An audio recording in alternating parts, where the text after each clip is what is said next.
César, 44 ans de célébration du cinéma français. Le 28 février prochain aura lieu la 45e cérémonie des Césars. L'occasion de célébrer les acteurs .ris.s, réalisateurs .ris.s et les petites mains qui se cachent derrière le grand écran. Retour sur quelques dates clés de cette cérémonie annuelle et sur son histoire.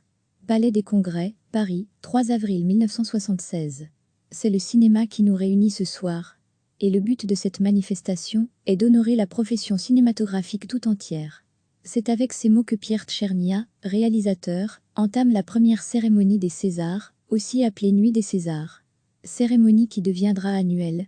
À l'initiative de cette célébration du 7e art français, l'ex-journaliste et producteur Georges Graven, animé par l'envie de faire comme les Américains. Les Oscars, je crois, sont nés en 1927.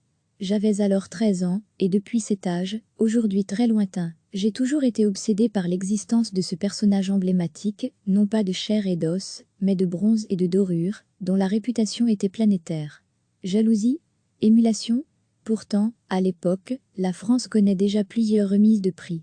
De 1946 à 1968, de nombreuses récompenses cinématographiques sont décernées lors des victoires du cinéma français. Créées par le magazine Cinémonde, ces distinctions laisseront place aux étoiles de cristal à partir des années 1960, finalement supplantées par les Césars du cinéma en 1976. L'heure de gloire de Craven sonne. Son rêve devient enfin réalité.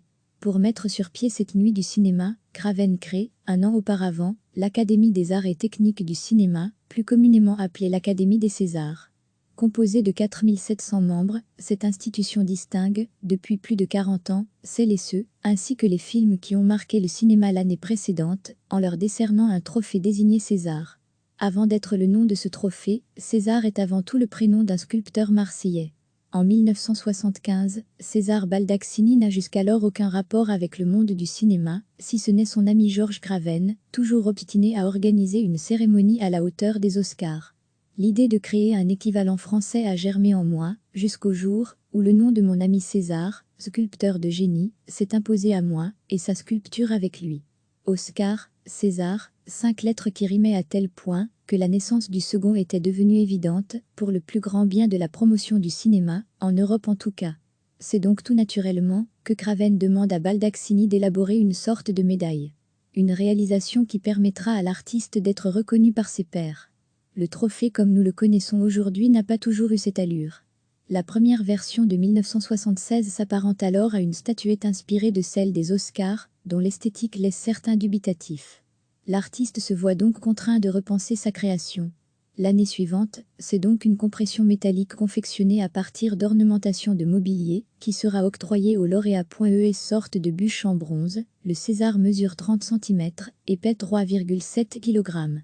Depuis, 25 récompenses sont reproduites chaque année sur base du modèle d'origine, dans la fonderie Bockel en Normandie. Pour chacune, 15 heures de travail sont nécessaires.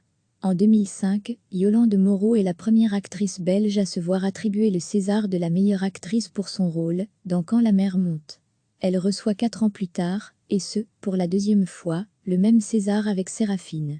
Contrairement à ce que son nom de famille pourrait laisser penser, Cécile de France est la seule actrice belge à avoir reçu le César de la meilleure actrice, dans un second rôle en 2006 pour son interprétation dans Les Poupées russes. En ce qui concerne le César du meilleur espoir féminin, les actrices belges répondent également présentes. En 1999, Natacha Régnier lance la tendance, avec son rôle dans La vie rêvée des anges. 4 ans plus tard, c'est au tour de Cécile de France dans L'auberge espagnole, suivie par Déborah François dans Le premier jour du reste de ta vie en 2009. Du côté des hommes, lors de la 38e cérémonie, Matthias Schoenaer se voit décerner le César du meilleur espoir masculin pour son interprétation dans De rouille et d'os. Les films belges aussi se sont vus récompensés. Tout d'abord, Toto le héros de Jaco van Dormael en 1992, dans la catégorie meilleur film étranger. Toujours dans la même catégorie, mais cette fois en 2014, c'est Alabama Monroe, aussi connu sous le nom de The Broken Circle Breakdown, de Félix Van Groningen qui ressort grand gagnant. Alors qu'il avait fait couler beaucoup d'encre à sa sortie en 2018, le documentaire franco-belge Ni juge, ni soumise est élu meilleur film documentaire. C'est donc sur fond de polémique que se tiendra la 45e cérémonie, ce 28 février prochain à la salle Pleyel, à Paris. Toujours est-il que la soirée est maintenue et sera orchestrée par Florence Foresti, qui avait déjà endossé le rôle de maîtresse de cérémonie en 2016. À l'humoriste d'essayer de faire passer une bonne soirée aux quelques 1700 invités. L'autre challenge sera de réunir les téléspectateurs devant le poste. Un défi à la hauteur vu le mauvais score de 2019, qui en avait comptabilisé seulement 1,6 million. Recevez chaque matin l'essentiel de l'actualité. Cliquez sur s'abonner pour recevoir les dernières nouvelles.